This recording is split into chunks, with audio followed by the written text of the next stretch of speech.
Hi everyone, welcome back to the channel. As promised, our next video is regarding a CCTV installation with no fixed internet. Now, as we go through the video, you'll see why we were asked to do this. The airfield that we're at has a long stretch of road, and this is quite frequently used by the local young lads as a racetrack, and we were asked to put some CCTV in for some monitoring purposes. So I'm going to go through and chat to the engineer Spike, who is the lead engineer on here. Spike, how far was this piece of road? The road is approximately a quarter of a mile, which explains why they use it as a racetrack. So in this instance, we were tasked with putting some CCTV equipment at the far end and some CCTV equipment at the close end, and then they could time the guys between the tracks, not officially, unofficially. We were also asked to provide sound evidence, very loud exhaust pipes. So the equipment we've installed has also got sensitive powered microphones. So the tricky problem for this site was that there was no fixed internet. How can you briefly? You'll notice in some of this video that some of the images are blocked out. This is for security purposes. Everything has serial numbers. You never know who's going to log in or try to hack in. So that's why some of the images are blurred out. So can you tell me, if somebody's got no fixed internet, how you record images, how you store it? I noticed that when I was down there taking some pictures of you guys, you had the NANOBeams. What's the purposes of the NANOBeams? Okay, well, the two pieces of equipment are linked together to a central control unit which does the recording. However, the remote end needed an Ethernet or network connection back to the host end. And we achieved this using a device called a NANOBeam, and you'll see them slightly above the square boxes on the poles. And as long as we point the dishes towards each other, we'll end up with effectively a direct cable connection that goes through the air. So we've got our Sparky Pascal down there. What was the purpose of having Pascal down there? Well, there's no 3-pin outlet to power up a regular CCTV machine, so we needed an electrician to give us the appropriate power into the top of the post, which he did wonderfully. And you'll see some shots of Pascal here on site with us. So we've established that we needed the NANOBeams.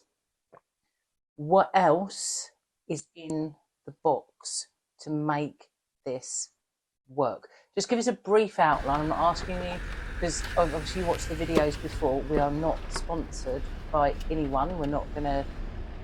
It's what's best price for the customer right there, right then. So can you give us a brief outline of how you make this sort of thing work?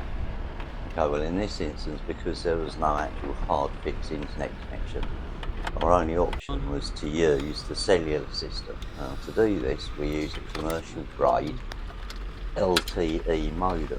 So in this box of tricks, there's also installed an LTE modem. This uses a data-only SIM card, which can be charged up every month with extra data, a bit like a gift gap. And from that, it's then pumped via the cellular network out onto the internet and then back down to the remote monitoring stations. So, Spike, can you tell us, I'll put some of the pictures up on the screen of the clarity of the images. What were the cameras that you installed here and how many? Okay, well, we were tasked with putting up 5 ultra high definition 8 megapixel cameras. So these cameras are good enough to be able to see number plates from quite a long way off if you zoom in digitally. So, excuse me, the customer hasn't got a regular CCTV monitoring screen. How are they interrogating the footage? Okay, well, in this instance, the footage is stored locally and it can be backed up to the cloud if required, but live feeds can be sent on request to the client's cell phone, laptop, or iPad. And just remind me, I think it is right, I'm sure it's right, the app that that we use for our CCTV, there is no monthly charges, no initial purchase fee for it, is it? It comes with the equipment. Yeah, the app itself is a free app, and it's a very sophisticated app, very easy to use. And we currently have probably 600 to 700 clients using this app. So I've covered the NANOBeam, the cameras, the router. Anything else in that box of tricks that is quite funky and cool? I think we've covered all the bases, other than to say that the main recording system here is a Viper system, which over the years we've grown to trust, as it causes virtually no downtime at all. It seems to be one of the most reliable pieces of CCTV equipment in the market. The modem we use inside the box is an LTE modem. Most people are aware that they're the modems you put a SIM card in. In this instance, it's a commercial grade modem, which gives us some very, very high speed access to the internet. It's not the easiest to set up. That's why you'd need a qualified professional. However, once it is set up, it does prove to provide excellent results. Okay, well, thanks for that. And any noise that you've heard in the background is the engine is coming in and out of the office, picking up equipment. And we'll see you on our next video. Thank you.